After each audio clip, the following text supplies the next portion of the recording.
वायु तत्व में।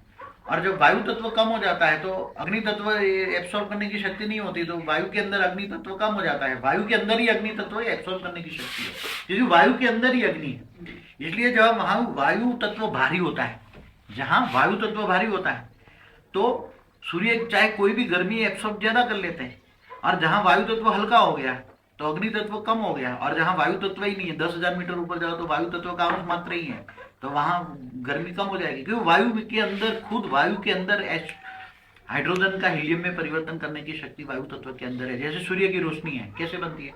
हाइड्रोजन वायु जलता है ना, और क्या है? सूर्य कैसे जलता है? सूर्य जलता है, हाइड्रोजन वायु जलता है, और H2 से H3 में कन्वर्जन होता है, जलता है, वायु तत्व जलता है। जैसे पहले नहीं वो मल्हार राग गाने से वायु तत्व से कॉम्बिनेशन H2O बन के बारिश होती थी, वो दीपक राग गाने से वायुमंडल में चेंज हो जाता है, दीपक राग गाने से तो वायुमंडल में H2 है, वो H2 H3 में कन्वर्ट हो जाता है और दीपक जलता है, अग्नि पैदा होती है, तो अग्नि देवता।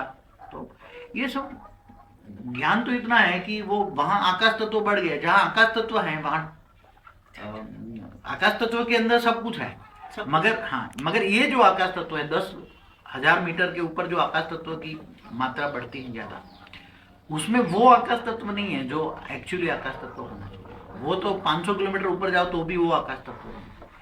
इस 150 अरब प्रकाश वर्ष में जो आकाश तत्व है वो ना के बराबर है, आकाश तत्व का एक अंश मात्र है। इसलिए सब कुछ निकला है आकाश से, आकाश निकला है महातत्व से, और महातत्व निकला है परम तत्व से, परम तत्व निकला है परम लाइट से। तो गॉड इज लाइट, तो यही गॉड पार्टिकल। तो बहुत